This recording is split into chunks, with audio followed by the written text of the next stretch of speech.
नमस्कार। फेरि पनि स्वागत छ तपाईँ हाम्रै च्यानल मनको कथामा। सधैँ झैँ आज पनि हामी नयाँ कथा सङ्ग्रह लिएर तपाईँहरूमा आइसकेका छौँ। आशा छ तपाईँहरूलाई यो कथा पक्कै पनि मनपर्नेछ। किन पनि मनपर्नेछ भन्दा यो कथा कुनै सङ्घर्षशील व्यक्तिको छ, कुनै हार्न नसकेको युवाको छ, उसको जोस जाँगर, उसको इच्छा आकाङ्क्षा सबै कुरा समेटिएको कथा छ। आशा छ यो कथा कसैसँग संयोग हुन मात्र गयो भने पनि तपाईँहरूले कथाकै रूपमा लिइदिनुहुनेछ। र यस कथाको विषय छ वा शीर्षक छ भनौँ अधुरो सपनाको खोज। कथा यसरी सुरु हुन्छ। ऊ बिहानै सबेरै उठ्थ्यो। घडीले 5 बज्न नपाउँदै उसका आँखा खुल्थे। मानौ सपनाले नै उसलाई झकझकाई उठाइरहेको थियो। कोठा सानो थियो। एक ओछ्यान, एउटा टेबल, पुरानो कुर्सी र भित्तामा टाँसिएको एउटा कागज। त्यो कागजमा ठुलो अक्षरमा लेखिएको थियो, हार मान्नु विकल्प होइन। उसको जीवनको मन्त्र थियो। उसको नाम थियो रमेश। रमेश साधारण परिवारमा जन्मिएको, साधारण परिवेशमा हुर्किएको, तर असाधारण सपना बोकेको मान्छे थियो। उसले सधैँ सोच्थ्यो, यदि भाग्यले सबैलाई बराबर सुरुवात दिन्छ भने अन्त्य पनि बराबर हुनुपर्छ। यही विश्वासले उसलाई अगाडि बढाइरहेको थियो। उसको सपना प्रष्ट थियो। ऊ सफल हुन चाहन्थ्यो, धनी मात्र होइन, ऊ अर्थपूर्ण हुन चाहन्थ्यो। उसले आफ्ना बुवा आमालाई कहिले नदेखेको सहज जीवन दिन चाहन्थ्यो। गाउँका मानिसहरूले त्यो रमेश असफल भयो रे भन्ने शब्द उच्चारण गर्न नपरोस् भन्ने पनि चाहन्थ्यो। त्यसैले ऊ थाक्दैनथ्यो। पढाइ सकियो, जागिर खोज्यो। पहिलो अन्तर्वार्ता असफल, दोस्रो अन्तर्वार्ता हामी तपाईँलाई खबर गर्छौँ नि है, र तेस्रो कहिले रिप्लाई नै आएन। रमेश निराश भएन। उसले भित्ताको कागज फेरि फर्केर हेर्थ्यो। जहाँ लेखिएको थियो हार मान्नु विकल्प होइन। उसले नयाँ योजना बनायो, सिप सिक्यो, रातभर इन्टरनेटमा बसेर ज्ञान खोज्यो। अरू सुत्दा ऊ जागा हुन्थ्यो, अरू रमाउँदा ऊ भविष्यसँग सम्झौता गरिरहेको हुन्थ्यो। समय बित्दै गयो। साथीहरू एक एक गरी अगाडि बढे। कसैको विवाह भयो, कसैको जागिर पक्का भयो, कसैले विदेशको टिकट काट्यो। रमेश भने उही कोठामा, उही ओछ्यानमा, उही कागज मुनि बसिरहेको थियो। तर अझै ऊ विश्वास गर्थ्यो, अहिले होइन भने भोलि पक्कै होला, भोलि भएन भने पर्सि त कसो नहोला। उसले सानो व्यवसाय सुरु गर्यो। पहिलो महिना घाटा, दोस्रो महिना झन् ठुलो घाटा, तेस्रो महिना ऋण। समय बित्दै गयो। घरबाट फोन आइरहन्थ्यो। त्यो दिन पनि घरबाटै फोन आयो। सोध्नुभयो, बाबु कस्तो छ तेरो काम? आमाको स्वर सरल थियो, तर रमेश त्यसभित्र लुकेको चिन्ता बुझिसकेको थियो। प्रत्युत्तर उसले भन्छ, आमा राम्रो छ। उसले झुट बोल्यो। झुट बोल्दा पनि ऊ आफूलाई ढाडस दिँदै भन्थ्यो, भइहाल्छ नि। तर समय झुटसँग सहमत हुँदैन थियो। ऋण बढ्दै गयो, आत्मविश्वास घट्दै गयो, भित्ताको कागज धमिलो देखिन थाल्यो। एक दिन रमेशले ऐनामा आफूलाई हेर्यो। त्यो आँखा ऊ चिनेको आँखा थिएन। त्यो अनुहार थकित थियो। हाँसो सबै हराइसकेका थिए। पहिलो पटक उसको मनमा एउटा डरको विचार आयो र आफैलाई प्रश्न गर्यो, यदि म सफल नहुने मान्छे हुँ भने? उसले तुरुन्तै त्यो विचारलाई धकेल्यो। तर विचार धकेलेर मर्दैन क्यारे? विचार धकेल्न मिल्छ र? ऊ आफैलाई सोध्यो। त्यो दिन फेरि ऊ नुहायो, बस्यो, आफै निर्णय गर्यो, केही त गर्नु छ।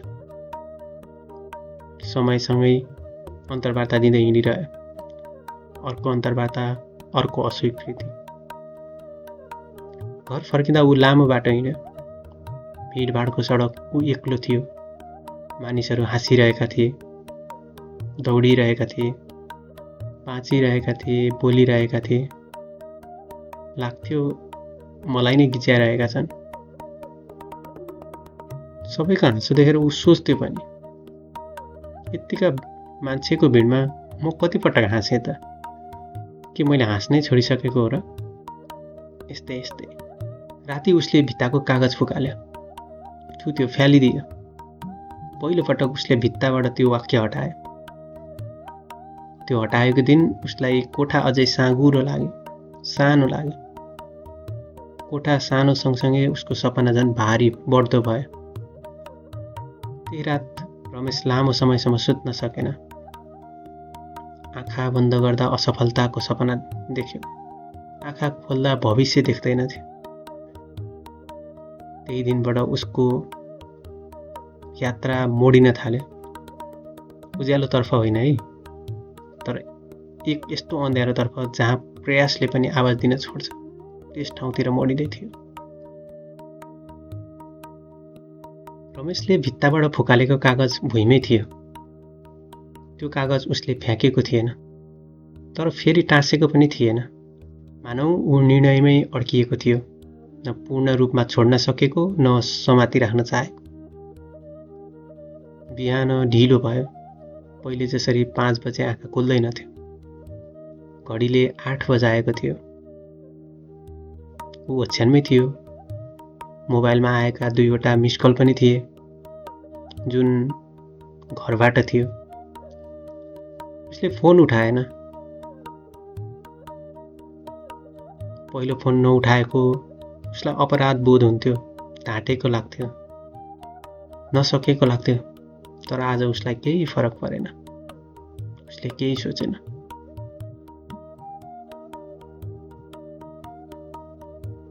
रमेश उठ्यो, ऐना हेर्यो, अनुहार फेरि उही थियो, तर अनुभूति फरक।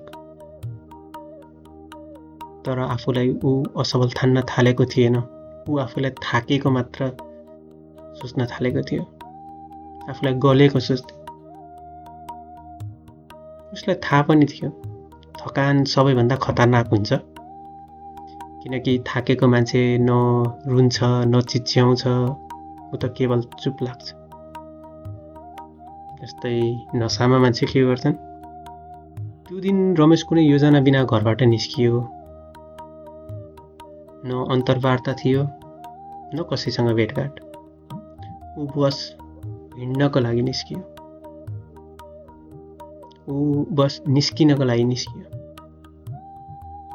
सडक उही थियो, पसलहरू खुलेका थिए, चिया पसलमा मानिसहरू हाँसिरहेका थिए। राजनीति, क्रिकेट, क्यारम बोर्ड, चिया पसल जताततै सदा झैँ बहस चलिरहेका थिए। रमेश त्यहाँ बसेन। अब उसलाई कुराकानीको आवाज भारी लाग्न थालिसकेको थियो। भनौँ मानिसहरूदेखि नै रिस उठ्न लागिसकेको थियो। उसलाई नदी किनारा रमाइलो लाग्न लाग्यो, जङ्गल रमाइलो लाग्न लाग्यो।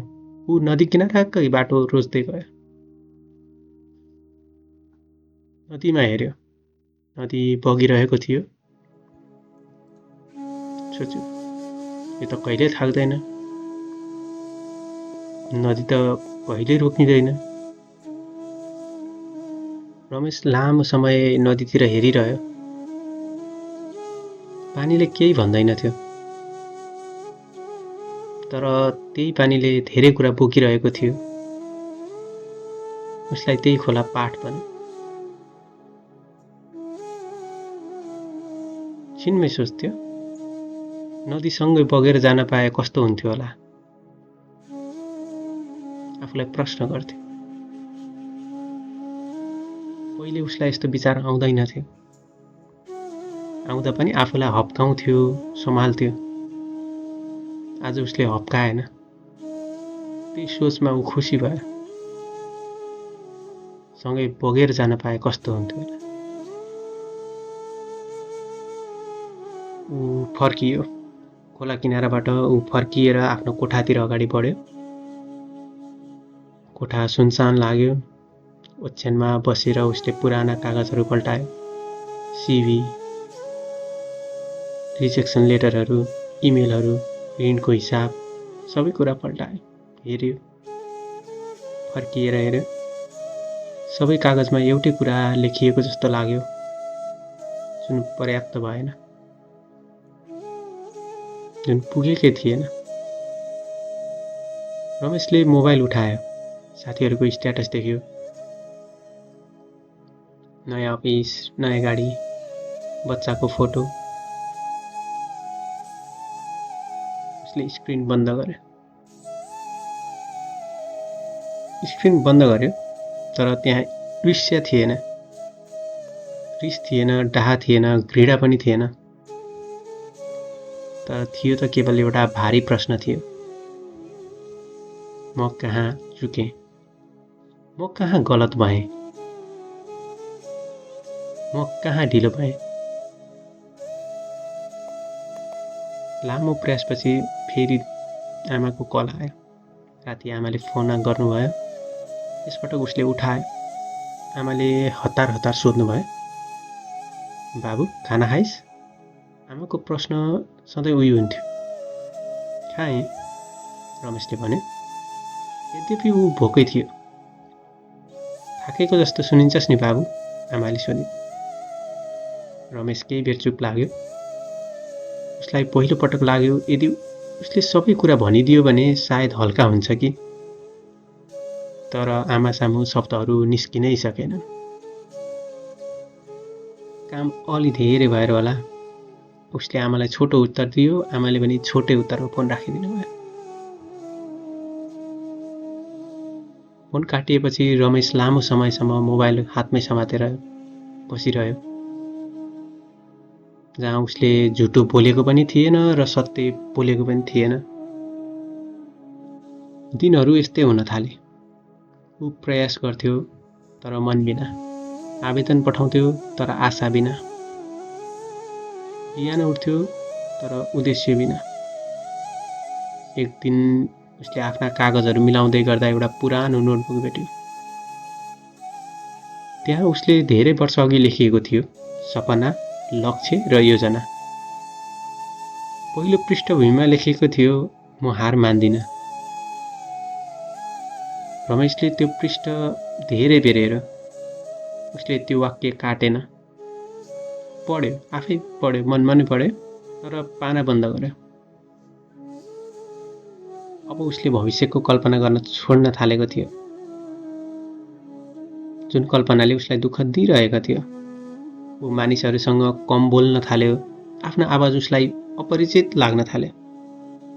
एक साँझ कोठामा एक्लै बस्दा रमेशलाई यस्तो लाग्यो, मानव ऊ बाँचिरहेकै छैन, केवल समय काटिरहेको छ। ऊ त कोठाकै बोझ भए सोचिरहेको छ। जुन सोचहरू डरलाग्दा थिए, त्यो शान्त थियो।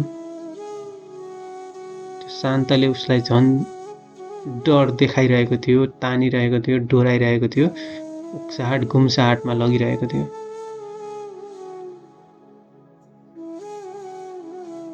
तर ऊ आफ्नो आत्मा सम्मानसँग चिरिँदै गएको थियो र पहिले जस्तो कमजोर ठान्न छोडिसकेको थियो, किनकि ऊ असफलतासँग परिचित पनि त भइसकेको थियो। अब ऊ आफूलाई केही सानो ठान्न थालेको थियो। त्यही सानो भिडमा हराउने मान्छे, सानो छलफलमा नाम नआउने मान्छे, यसरी चिन्न लागेको थियो। उसको दिनचर्या बदलितो थियो। पहिले ऊ बिहान उठेर योजना बनाउँथ्यो, अब ऊ उठेर केवल समय बिताउने तरिका खोज्थ्यो। एक दिन ऊ पुरानो कलेजतिर गयो। त्यो ठाउँ जुन ऊर्जाशील ठाउँ थियो, ऊ कहिले थाकेको ठाउँ थिएन, कहिले नहार्ने जस्तो देखिने ठाउँ थियो।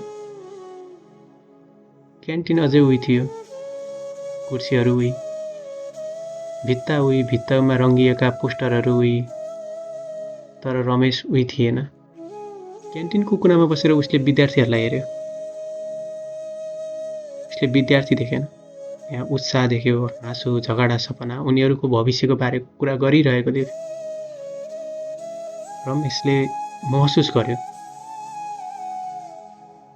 ऊ अब भविष्यको कुरा गर्ने उमेर पार गरिसकेको जस्तो लाग्न थालेको छ।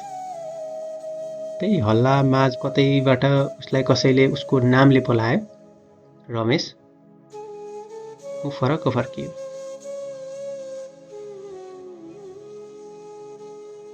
सुरेश। उही पुरानो साथी।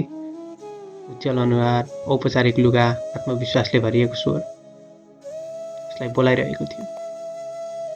ए के गरिरहेको छस् आजकल? सुरेशले सोध्यो। साधारण प्रश्न, तर रमेशका लागि एकदम भारी। यताउता हेर्दै हाँस्न खोज्दै रमेशले मुस्कान दिँदै प्रयास गरेर भन्यो, अहिले म फलानु कम्पनीमा छु। सुरेशले उत्साहका साथ भन्यो, काम धेरै छ, रमाइलो पनि छ। हो है भन्दै रमेशले टाउको हल्लायो। ऊ खुसी भएको अभिनय गर्दै थियो, तर कुराकानी छोटो भयो। चिया खान जाऊँ न भन्दै थियो। रमेश अगाडि बढ्नै सकेन।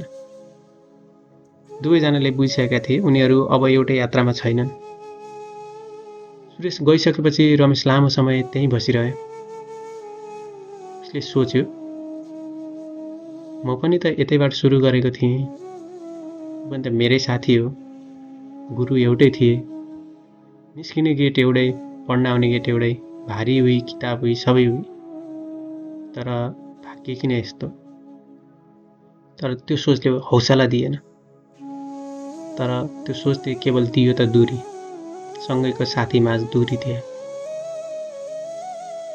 घर फर्किँदा बाटोमा उसले एउटा सानो बच्चालाई बाबुसँग हाँस मात्रै हिँडिरहेको देख्यो। बाबुले बच्चालाई काँधमा चढाएको थियो। बच्चा खुसी साथ हाँसिरहेको थियो। रमेशले आफूलाई सोध्यो, म कसैको लागि यति बलियो कहिले बन्न सक्छु? र उत्तर आएन। घरमा चिठी आएको थियो। भनौँ ऋणको स्मरण पत्र।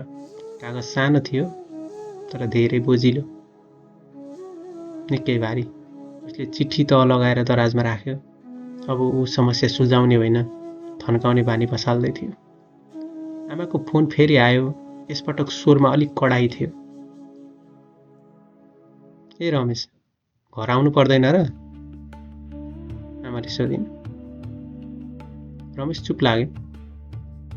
उसलाई थाहा थियो घर जानु भनेको प्रश्नहरूको सामना गर्नु हो, र उसँग उत्तर पनि त थिएन। उसले प्रत्युत्तरमा भन्यो, अलि व्यस्त छु आमा। उसले फेरि त्यही शब्द दोहोऱ्यायो, निकै व्यस्त छु। फोन काटिएपछि रमेशले महसुस गर्यो ऊ परिवारबाट पनि टाढिँदै मात्र गएको होइन, आफूबाट पनि टाढिएको महसुस गर्यो। राति उसले पुरानो नोटबुक फेरि खोल्यो। यसपटक पहिलो पृष्ठ होइन, अन्तिम पृष्ठ। त्यहाँ केही लेखिएको थियो। खाली पाना। रमेशले लामो समय त्यो खाली पाना हेर्यो। उसलाई लाग्यो यो पाना उसकै जस्तो छ। न राम्रो छ न नराम्रो, न सफल न असफल, केवल खाली। उसले कलम उठायो, केही लेख्न खोज्यो, तर शब्द आएन। कलम टेबलमा राखेर ऊ ओछ्यानमा पल्टियो। छततिर हेर्दै उसले सोच्यो, सायद म धेरै प्रयास गरेर थाकेको हुँ। त्यो सोच अपराध जस्तो लागेन। त्यो सोचले सान्त्वना दियो। र त्यही सान्त्वनाले उसको आत्मविश्वासको अन्तिम धागो बिस्तारै चिरिँदै गयो। ऊ आफ्नो आत्मविश्वासमा अडिग रह्यो, अगाडि बढ्दै गयो, गर्दै गयो। र आज उसले आफूलाई असफल ठान्दैन। म जे छु, आफ्नो भाग्यमा छु, आफ्नो अडानमा छु, आफूले सकेको गरिरहेको छु, सोचिरहेको छ। ऊ घर जान्छ, आमासँग बोल्छ, अब विवाह गर्ने सोच्दैछ। र उसले अन्तिममा के सोचिरहेको छ भन्दा, समय कसैलाई निर्दय हुँदैन। जति सकेको गरिरहेको छु र हुन्छ भन्ने अडान लिइरहेको छ। र राम्रो छ, ऊ खुसी छ।